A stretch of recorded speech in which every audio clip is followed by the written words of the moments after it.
اول یه توضیح میدید که چه سالی تو کدوم محله به دنیا آمدید؟ من در محله لب آب عرض کنم که جلو مسجد علمدار کوچه بدرالدوله یک منزلی بود، منزل بزرگی بود که 4 طرفش تمام اتاق بود و شریک الملکی بود. ما در اونجا به دنیا اومدیم و اینجا پدرمون البته در جای دیگه زندگی میکرده، ولی اینطور که به من گفت قبل از من که من به دنیا بیام متولد بشم پدر ما و مادر ما تو همین خونه زندگی میکردن. از کنم این خونه در حدود 7-8 نفر خانواده بودن که همه به هم قوم خویش بودن، نقل غریبه نبود، زندگی میکردن. من تابستونا که میشد تخت میزدن جلو اتاقشون و از این تیجیرا بود که پارچه‌ای بود، دور تا دور تخت میکشتن برای حفاظتی که اگر زن سر برهنه هست یا فلان هست مرد غریب نبیندش. اینا اینجا زندگی میکردن. شامشون و صبحانهشون رو همین تخت بود میخوردم. شبم که ظهرم که میشد هر کس تو اتاق خودش میرفت غذاش میخورد. و ما تقریبا من اینطور که متولد شدم از سال 1309 در همین منزل متولد شدم و تا سال 1339 توی خونه بودم که بعدش دیگه رفتیم جای دیگه زندگی کردیم. اولین تصویری که از ساختار محله لب آب دارید یادتون میاد که چه شکلی بود؟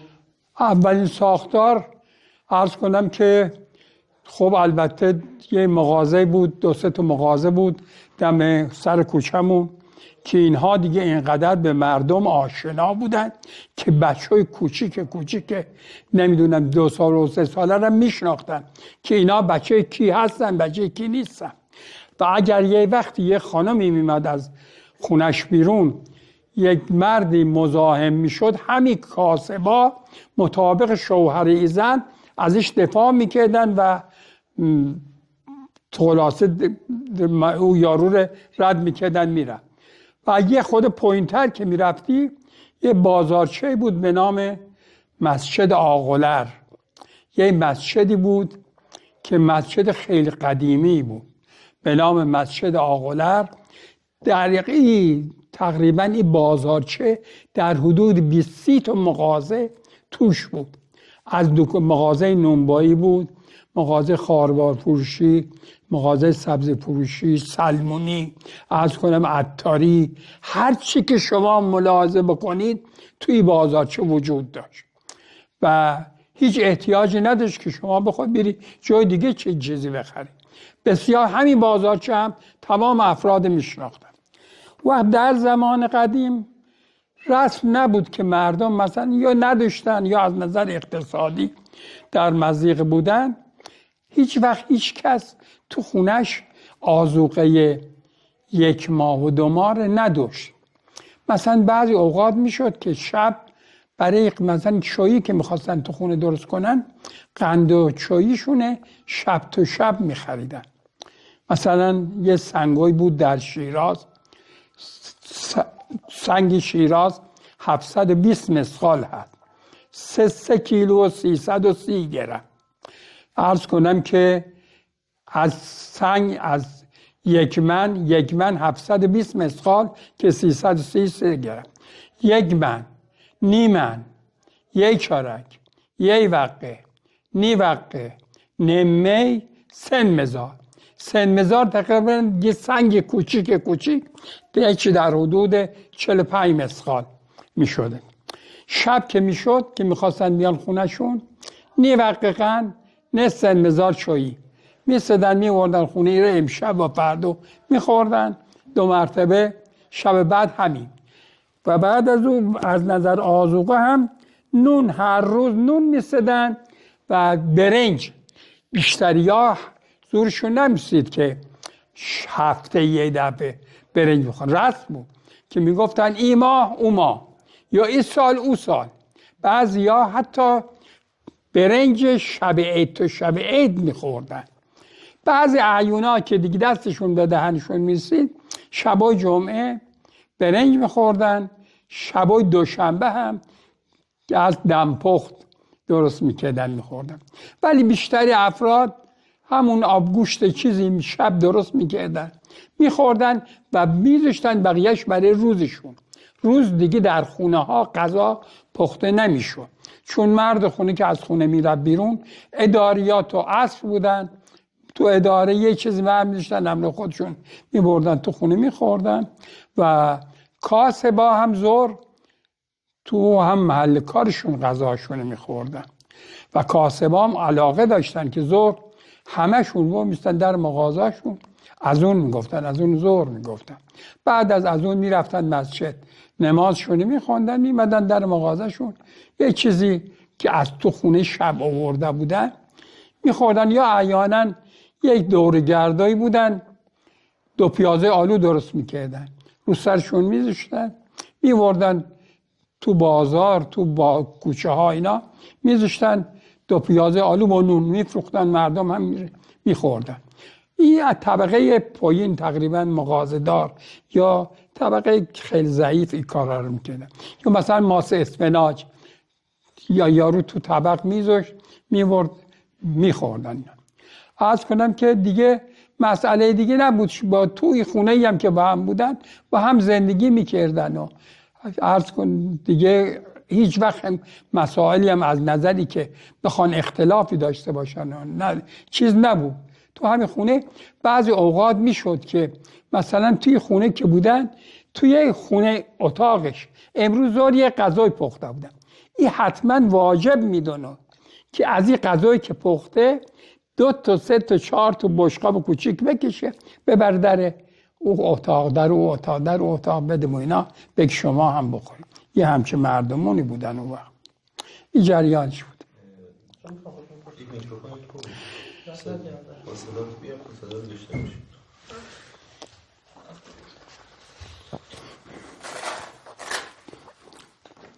آقا ما میخوایم از شما سوال بپرسیم.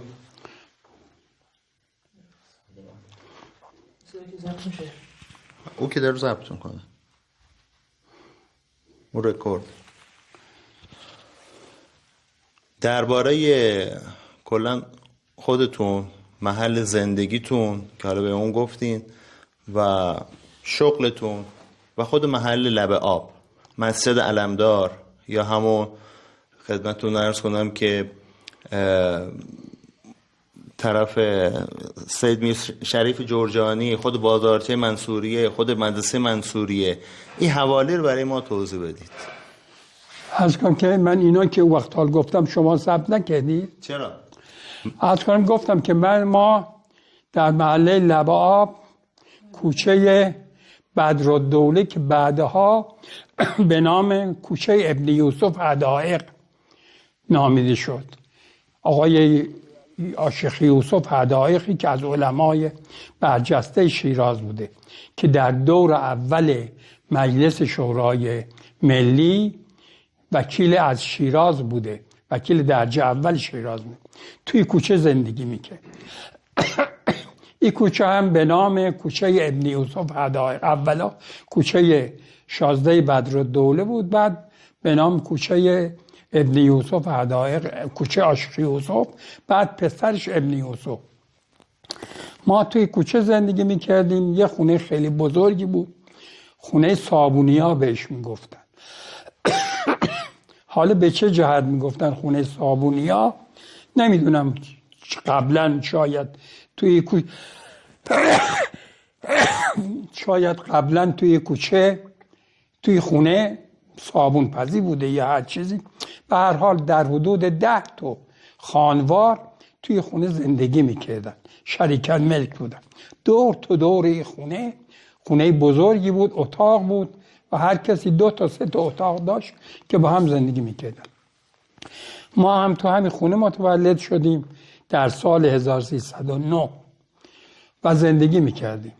عرض کنم که مایحتاجمونم از مسجد آقلر که نزدیک اون بود دکونه مغازه نونبای بود، مغازه بقالی بود، عطاری بود، سلمونی بود، قنادی بود، سبزی فروشی، هر چیزی که ملاحظه بکنی ادامه داشت تو در منصوریه و این خوراک هم از همینجا تهیه میکردیم و از اینجا بزرگ شدیم تا سال 1338 که از توی خونه اومدیم بیرون. حالا دیگه اگر سوالی دارید. شغلتون چی بوده؟ من پدرم تو سید میر محمد همینجا که الان سید عبدالحسین دستخیل خاک هست همینجا مغازه پارچه فروشی داشت. یعنی منم یعنی بازار آقا تو خود سید میر محمد تو خود سید. بغل دست خود آرامگاه سید میر محمد یه مغازه بود تو خود صحن سید میر محمد پدر ما اونجا مغازه پارچه فروشی داشت. بعدش ما کلاس اول تا ششم تو مدرسه‌ای بود به نام مدرسه رحمت. من در اونجا تحصیل کردم. خب خیلی از نظر درس علاقه داشتم من. حتی من موقعی که میرفتم تو کوچه ها یک کاغذی میدیدم افتاده، کاغذ برداشتم شروع میکردم به خوندن. بعدش کلاس ششم که تموم شد با معدل خوب من قبول شدم. یک کارنامه به ما دادن، کارنامه مربوط به تحصیلات کلاس ششم ابتدایی. ولی از نظر حساب من خیلی وارد بودم. به پدرم گفتم من برم کلاس متوسطه. او وقتا دوره بالا رو میگفتن کلاس متوسط. پدرم گفت نه، بایستی پهلو خودم باشی تو همین مغازه زندگی بکن. ما هم اومدیم تو همینجا تو سید میر محمد پهلو پدرمون بودیم و بعدش که از تو سید میر محمد گفتن نمیتونید کاسبی بکنید اومدیم تو بازار حاجی. تو سال 1327 من تو بازار حاجی پهلو پدرم عرض کنم که پارچه فروشی داشت. بعداً من دیدم این شغل به درد من نمیخوره و من باید یه خورده ترقی بیشتری بکنم. رفتم عرض کنم که منشی یک تجارت خونه شدم به نام علی قزوینی بود، اونجا اصفهانی بود، تو تیمچه احمدی تو بازار وکیل. اینجا بودم از سال 1328 تا سال 1342 من حسابدار تجارت خونه بودم. دیگه بعداً عرض کنم برای خودم شروع کردم به تجارت و تو سال 1398 من کاسبی میکردم، تجارت میکردم. دیگه از سال 98 اومدم تو خونه دیگه نمیتونم کاسبی. عرض کنم که یا مسجد علمدار اینا که گرفته میشد برامون بگید. مسجد علمدار جلو منزل ما بود که آقای شیخ عبدالحسین حدائق، شیخ ابوالحسن حدائق اونجا نماز میخوند. خیلی مرد محترمی بود، خیلی مرد وارسته بود. عرض کنم در اونجا یک نفر بود به نام آقای طاهریان، عثمان محمد بهش میگفتن. عثمان محمد نجاری داشت، ایشون بزرگتر محل بود که دسته سینزنی را مینداختن تمام توی مسجد علمدار و یک حسینی هم بود او برش به نام حسینیه علمدار که اونجا پاتوق سینزنا بود. تمام سینزنا از اول ماه محرم اینجا جمع می شدن، هر شب مجلس بود، بعد می رفتن برای دورگرد سینزنی تو شاه چراغ بر می گشتن. هر شب یه نفر از افراد اون محل شام می داد. روز عاشورا هم که می شد، هم شب عاشورا هم روز عاشورا تمام مردم اونجا تو سید علمدار که بغل دست مسجد علمدار بود اونجا برنج میپختن و برنج با خورش قیمه و هر کسی یه ظرفی برمی داشت میبرد برای خوردن. بسیار عالی بودی همین مراسم سینزنی و مراسم روزخونی. هر روز صبح از روز اول ماه محرم تا آخر ماه محرم هر روز صبح توی مسجد زیارت عاشورا بود که زیارت عاشورا میخوندن. بعدش هم هر روز یا هر هفته یه نفر بانی میشد اونجا صبحونه میداد به مردم و تمام مردم اونجا عرض کنم عزاداری میکردن و اینها. بسیار عالی، بسیار خوب. محل لباب دسته سیلزنیش که را میافتاد شامل تمام این محل لباب بود و عرض کنم بعدش با دروازه شادوی و تمام اینا مرتبط میشد و اینا زندگیشون اینجوری میگذراندن. خیلی عالی، خیلی خوب. یه نفرم نوخون داشتن به نام آقای زاکر، کلسنلی زاکر، اونجا نوحه میخوند براشون. خیلی عالی، خیلی خوب. چند تا حموم تو محله لب آب داشتیم؟ تو محله لب آب یه حموم داشتیم به نام حموم علمدار که جلو همین مسجد علمدار. این حموم صبح سحر که باز میشد مردونه بود تا ساعت 9 صبح مردونه بود، بعدش 9 صبح زنونه میشد. از ساعت 9 صبح تا 6 عصر تا 7 عصر زنونه بود. و یه نفر بود به نام آمزلیاقو، رئیس او مسجد، رئیس او حموم بود که اون هم آدم خیلی محترمی بود. بعدش یه حموم دیگه بود به نام حموم زبیده که از این محل لباب، همین دروازه شادا که یه خود میمدی پایین تر، این یک محل بود که حموم زبیده بهش میگفتن. اونم همینطور بود. 2 تا حموم دیگه هم بود او برترش نزدیکای مسجد جمعه که میگفتنش حموم گلشن. هم زنونه بود هم مردونه. هم 2 تا حموم دیگه، مردونش از صبح که بود تا شب، زنونش هم از صبح تا شب بود. این 2 تا حموم به نام حموم گلشن. یه حموم دیگه هم بود حموم زبیده. یه حمومی هم بود حموم علمدار. این 4 تا حموم در اینجا وجود. بازار چند تا داشتیم؟ بازار همین بازار حاجی بود، اردو بازار بود. عرض کنم که بازار وقتا خیابون احمدی خیابون نبود، 2 تا تکه بود توی محل راسته که یکیش میگفتن سر دوزک، یکیش میگفتن بازار مرغ. سر دوزک از فلکه شاه چراغ بود تا بیاد در مسجد آقاسه، این میگفتن سر دوزک. بازار مرغ هم از فلکه شاه چراغ بود تا همین سرای احمدی که الان هست، این هم میگفتنش بازار مرغ. این 2 تا بازار بود.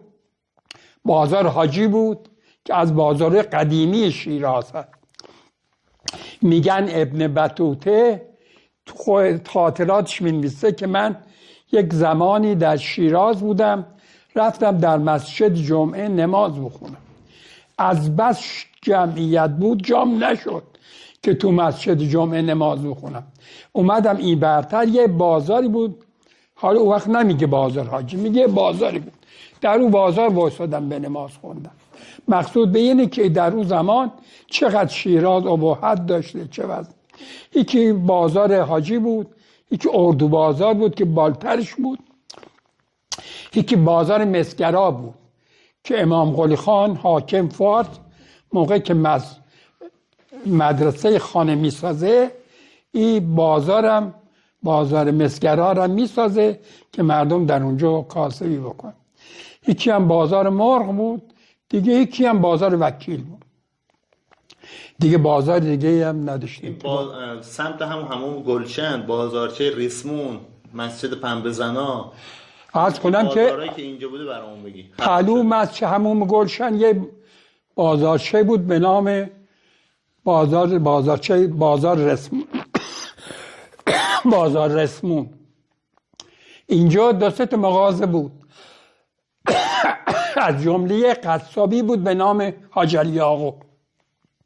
اینجا قصابی بود، عطاری بود، نجاری بود که بعد ادامه پیدا میکرد به شاه چراغ و سید میر محمد.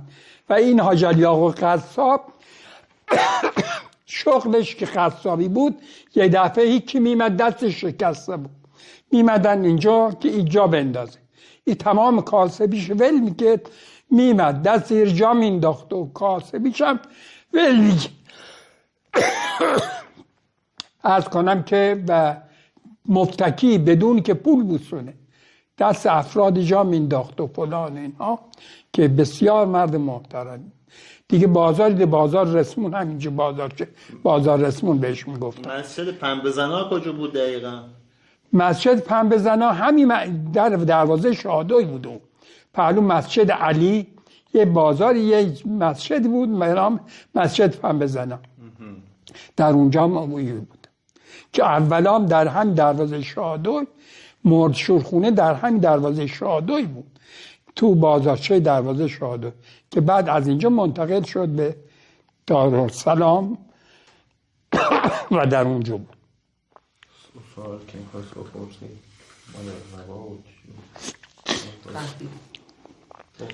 آقای همای، شیراز دورانی که قحطی شد شما یادتون میاد؟ چی؟ دورانی که شیراز قحطی شد. برق میمد؟ قحطی از کنم قحطی در شهریور 20 که جنگ دوم جهانی بود، از کنم که قحطی شد. از کنم که اینجور که میگفتن انگلیس ها میمدن آذوقه مردمه میخریدن میریختن دریا که عمدن مردم بدبخت و بیچاره بشن.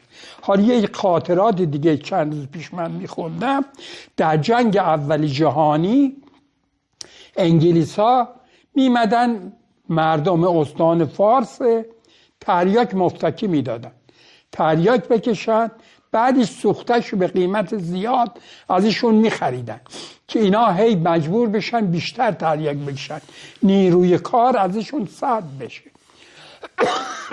و این همجور ادامه داشته. بعد که معتادشون میکردن تریاک میمدن بهشون میدادن به پول و سوختش هم نمیخریدن ازشون و اینا بیچاره‌ای وضع میشد.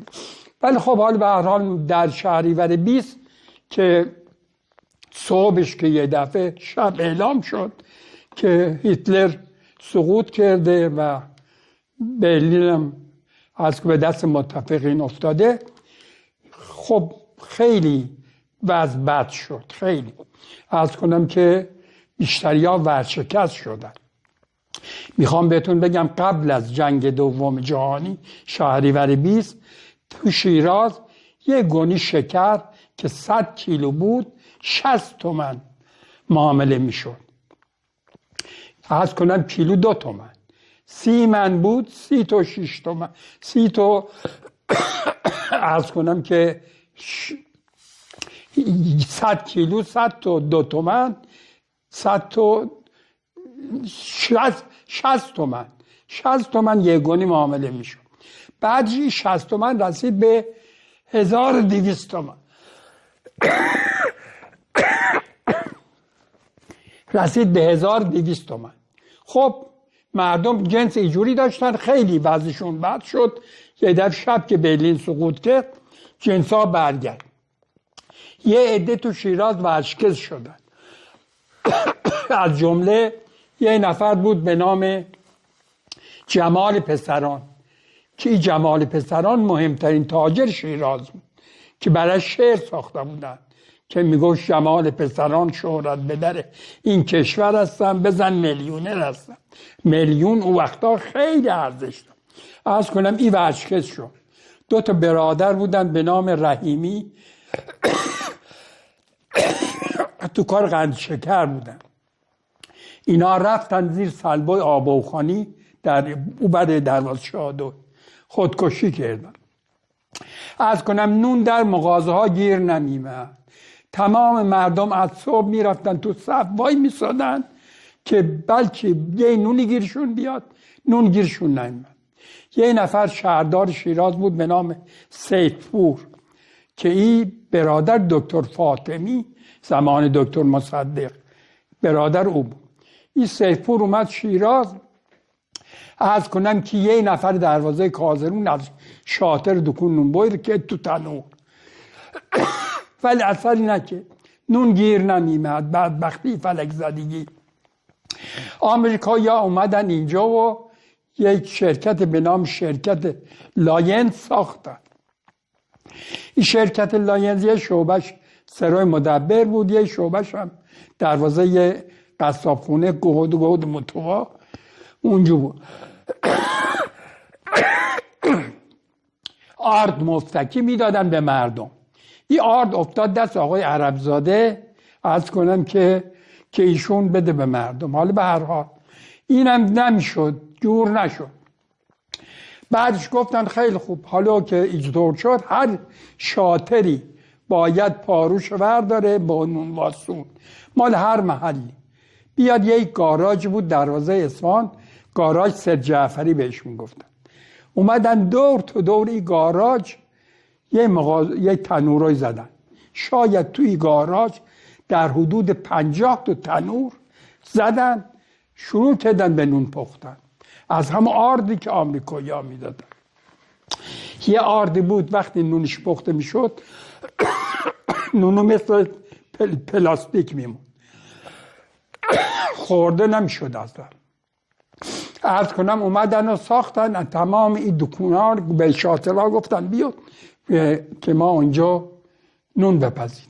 شاطرها شبانه روز نون پختن. یک هفته روزگار نون پختن. این نونا انبار شد رو هم، رو نمد روش گذاشته بودن که خشک نشه.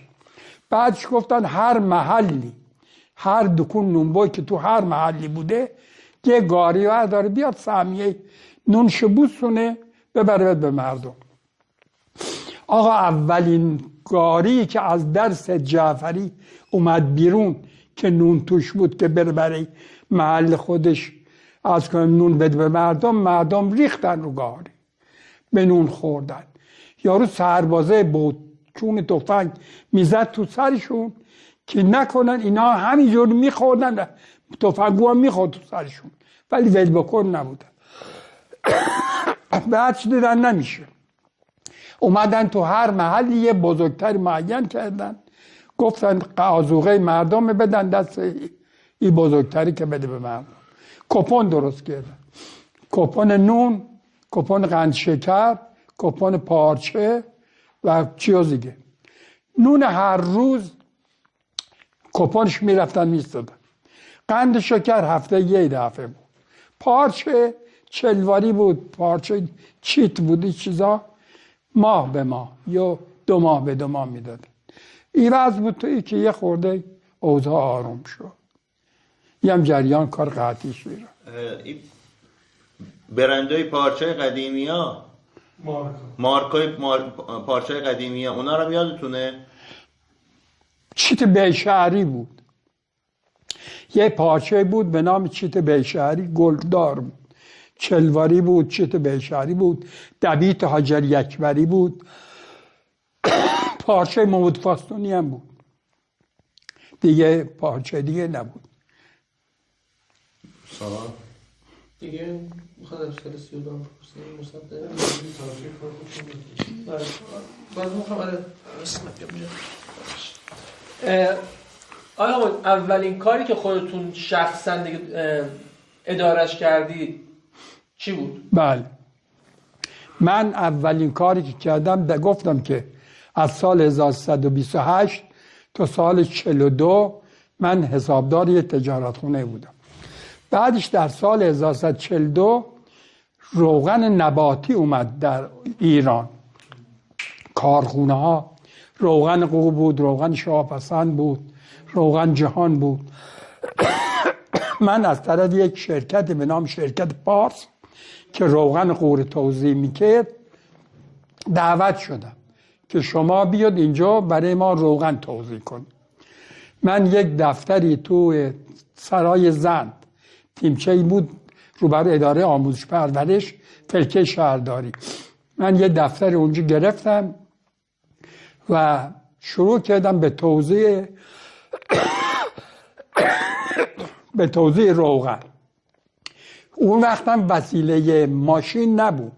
تمام این روغنی که ما توزیع میکردیم به مغازه ها و اینا به وسیله گاری یا گاری های دستی یا گاری های اسب توزیع میکردیم.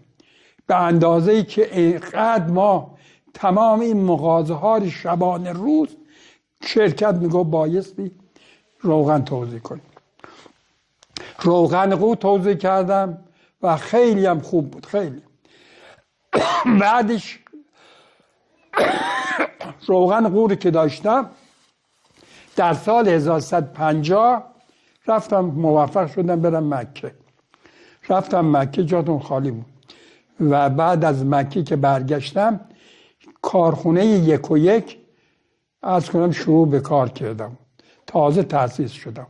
آقای ایرج هدایت، پسر علی قلی هدایت که از سناتورای استان بود و خیلی مفصل، ایشون دعوت کرد که ما بریم کارخونه رو ببینیم. من رفتم کارخونه 1 و 1 تو دشت مرغاب، در اونجا نمایندگی 1 و 1 گرفتم.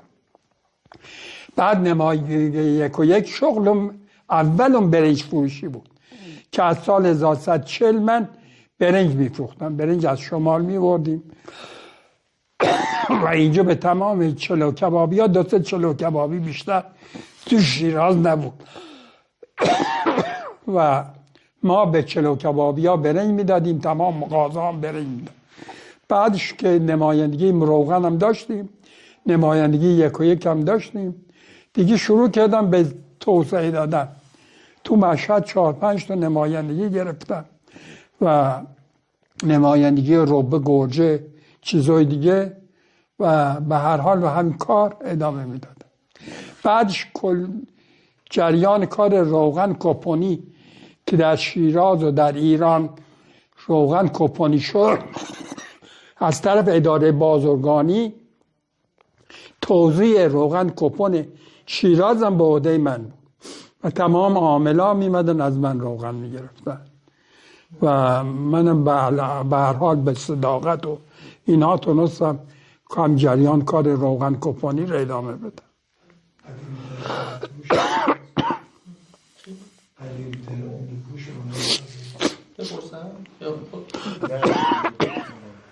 قدیمی ترین عمده فروشی های شیراز یادتون میاد کیا بودن؟ مواد غذایی. مواد غذایی زمان سابق تو بازار وکیل، بازار دومیو که میاد برای دروازه اصفهان، توی بازار بود. 2-3 نفر فقط عمده فروش ما داشتیم. یکی حاج لطفعلی بنکدار که از قدیمی ها شیراز بود. حاج لطفعلی بنکدار بود، حاج جلیل دوامی بود، حاج محمود گریز خاتمی بود، حاج اسدالله قنبری بود، حاج محمود گریز خاتمی بود. اینا بودن دیگه، کس دیگه اینا. که بعدش من خودم در سال 1363 اتحادیه عمده فروشان مواد غذایی رو تأسیس کردم. خودم بنیانگذار اتحادیه بودم و این اتحادیه با زحمت زیاد درست شد، چون میگفتن این اتحادیه یک واسطه بین بقال و مصرف کننده، نمیتونه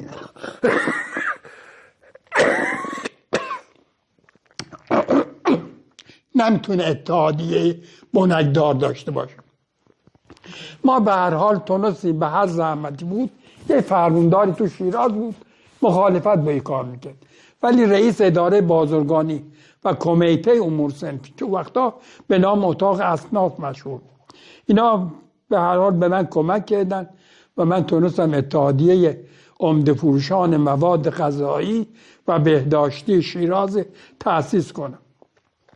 خودم هم از سال 1163 تا 1378 رئیس اتحادیه بودم که دیگه از زمان 1178 استعفا دادم، نمیتونستم دیگه ادامه بدم. دیگه کسان دیگر بودم و اون بنکداریایی هم که من اسم بردم بعداً یکی منحل شد، اومدن جز هم اتحادیه که ما درست کردیم. آیا اون موقع برنج خوراکی شیراز فقط از شمال می اومد؟ چی؟ برنج برنج نه، بیشتری شیراز اصلا برنج کانفیروزی مصرف میکردن. یه برنج بود به نام برنج کلواری. کربال که شیرازی ها میگفتن کلواری. برنج برای دمپخت درست میشد و برای یک آرد برنج درست میشد. یه برنجی هم بود، برنج چمپا بهش میگفتن که ریشش همین برنج عرض کنم که کامفیروزی بود. حسین قلی خان زرقامی یه بذری آورده بود از اصفهان، از برنج لنجون.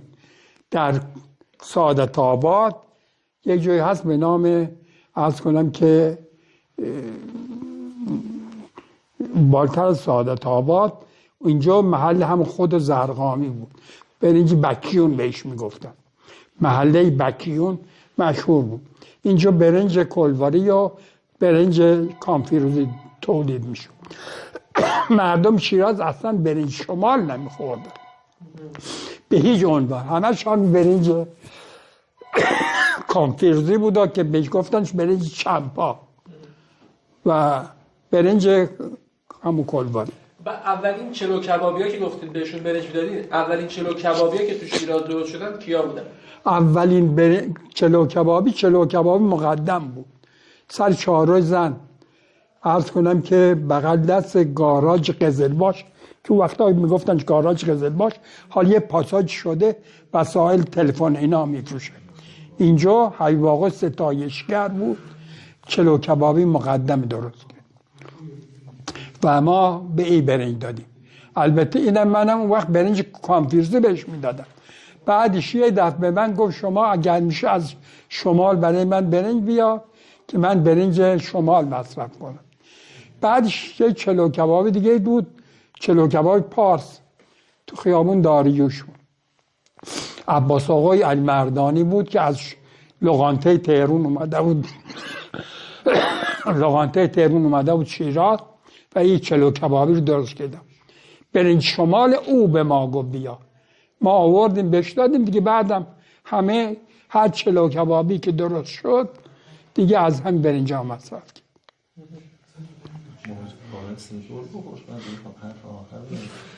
آقای سال 32 غذای مصدق و شاه شیراز شما یادتونه چه فضایی داشت؟ والا در سال 1332 بیشتری مملکت دست کمونیستا بود. تمام توده ها ریخته بودن تو شیراز، ای بروبر بیدادی میکردن. یک حزبی بود به نام حزب ایران، دم سرای پهلوی یه بالخونه بود اونجا. عرض کنم که اونجا این حزب ایران به نفع دکتر مصدق صحبت میکرد، سخنرانی‌های میکرد. در اون زمان اسد نورالدین حسینی الهاشمی تو شیراز بروبیوی داشت، حزب برادران تأسیس کرده بود. تمام محلی‌ها و عرض کنم که هیئت‌ها تحت نظر هم آقای اسد نورالدین بودن. اینا رو شبات و مسجد وکیل به نفع شاه عرض کنم که چیز میدادن. او حزب توده به نفع دکتر مصدق صحبت میکرد. یه سینمایی هست چهارراه زن به نام سینما ایران، وقت اینجا باشگاه بود، پاتوق تمامی کمونیستا بود. از عصر که میشد اگر بدونید که توی شیراز چه دسته ها را میافتاد از همه کمونیستا، بزن و بخور درگیری میشد و فلان و بسار، تا ای که دولت دکتر مصدق سقوط کرد و عرض کنم که اونا هم رفتن دنبال کارش. درباره خود اسد نورالدین هم که برامون میگین؟ اسد نورالدین عرض کنم که آسیاب ستوی که الان بلوار ارم هست، اینجا یه باغ بود که داده بودن بابت وجوهات بهش داده بودن، اینجا زندگی میکرد. تو مسجد وکیلم عرض کنم که محل پاتوقش بود که نماز میخوند. بعدش حزب برادران تأسیس کرد. تمام افراد تو شیراز هرچی کاسب بود، هرچی محلی بود، هرچی هیئتی بود اومدن جز حزب برادران.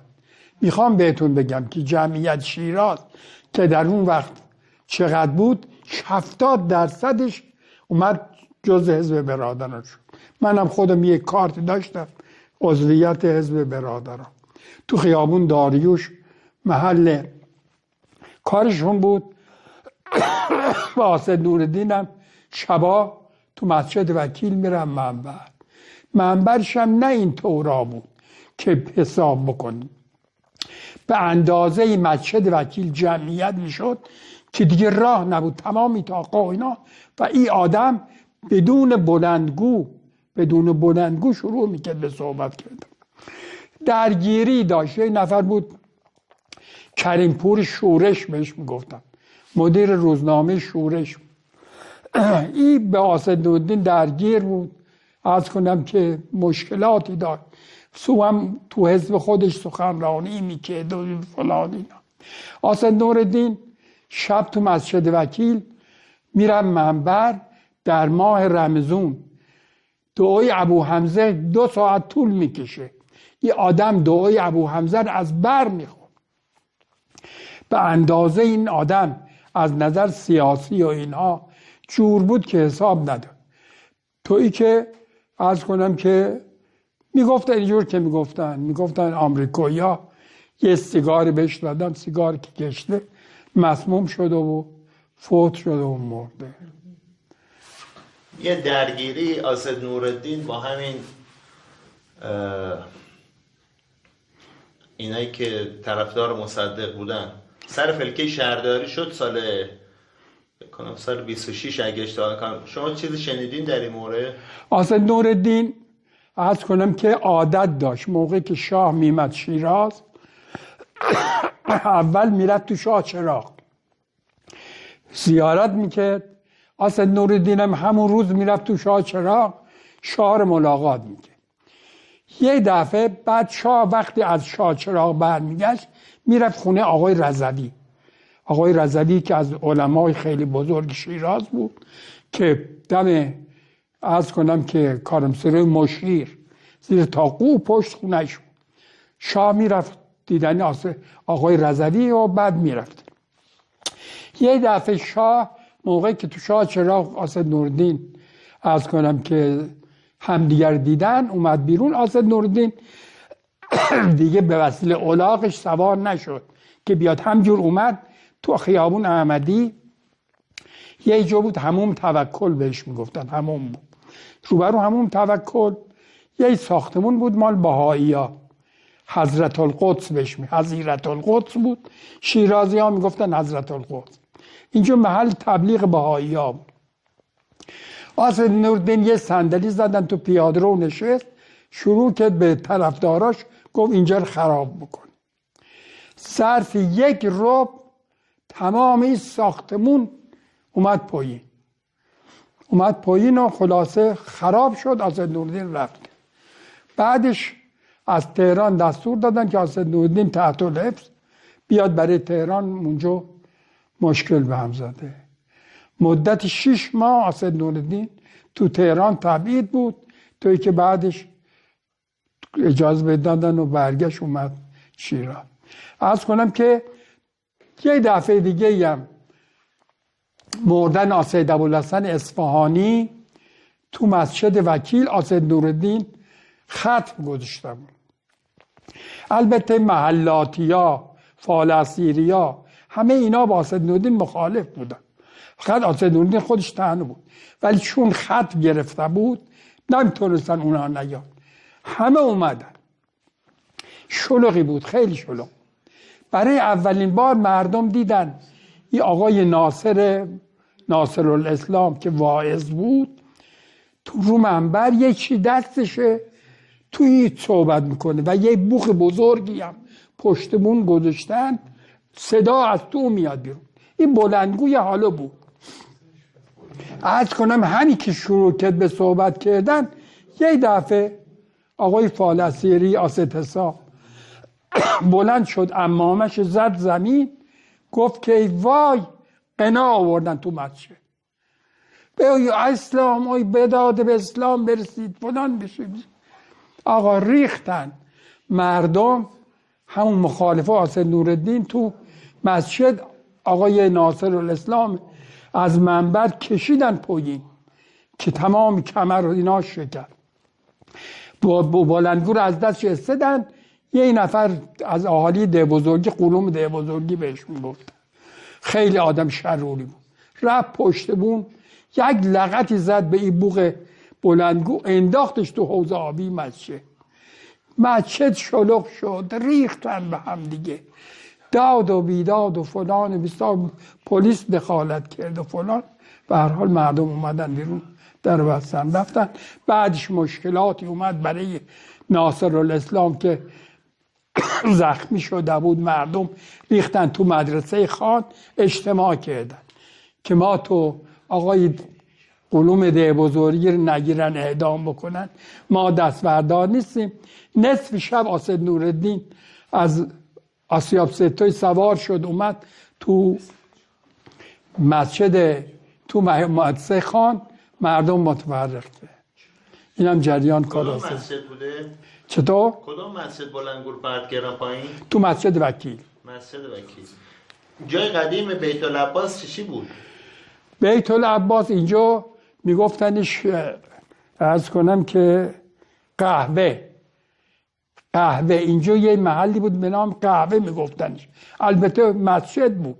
بعدش رضازاده که دوماد حسین نورالدین بود که بعدش هم از طرف حسین نورالدین 2 دوره رفت مجلس، وکیل مجلس شد. عرض کنم رضازاده اومد اینجا، اولا پاتوق حزب برادران مسجد شمشیرگرا بود. مسجد شمشیرگرا پشت شاهچراغ هست، در اونجا محل باهایی ها بوده که میرزا محمد باب تو همینجا تو یه خونه زندگی میکرده. اینا مسجد شمشیرگرا رو پاتوق کرده بود. بعدش همین رضازاده از طرف مردم دعوت شد و با پول دادن مردم که بیت العباس ساختن که وقتی که جلسات کلیه حزب برادران تو همین مسجد تو هم بیت العباس. قهوه اولیا بهش میگفتن؟ ها؟ قهوه اولیا بهش میگفتن؟ قهوه همینجور میگفتن چه قهوه؟ من نمیدونم. بله. بعد مدت دستشویی شده بوده، چجوری بوده اونجا؟ اونجا نه درگیری نداشتیم. نه دستشویی عمومی نه نشده بود. نه. خب صحبت هم آیا ما دستتون در نکنه، ممنون که توضیح دادید. خواهش میکنم. به هر حال با این زبون الکن اون ما گلومون هم درد میده که اگر حال تونسته باشیم از عهده بر بیام. خیلی لطف کردید، متشکرم. عرض کنم که یه مسئله دیگه در زمان محمد شاه قاجار، پدر ناصرالدین شاه قاجار، یک حاکم اومد شیراز به نام جلال الدوله. عرض کنم ایشون گفت اصلاحات من میخوام در شیراز انجام بدم.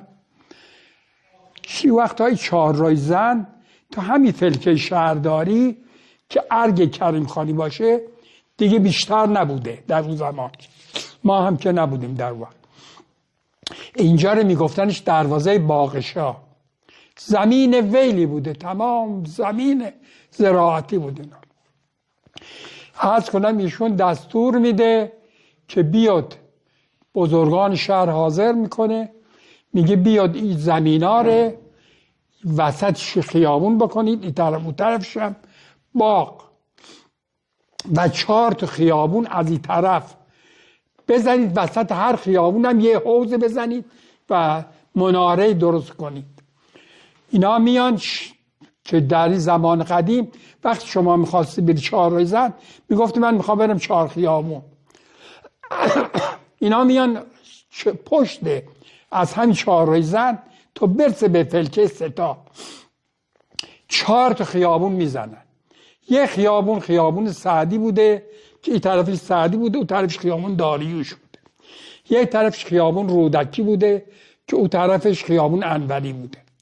یه طرفش کوچه یغما بوده که اون طرفش خیابون خیام بوده. یه طرفش هم خیابون مشیر فاطم بوده که اون طرفش هم خیابون مشیر فاطم بوده. تمام وسطش یه حوضی درست میکنن و چند تا ستون هم میزنن که اینجا کم کم کم کم میشه دروازه باغشاه که نگاه میکنید جریان کارشه. این زمانی بوده که حاکم مال محمد شاه قاجار اومده اینجا رو درست کرده که تا زمان قبلم این ستونا بود تو شیراز.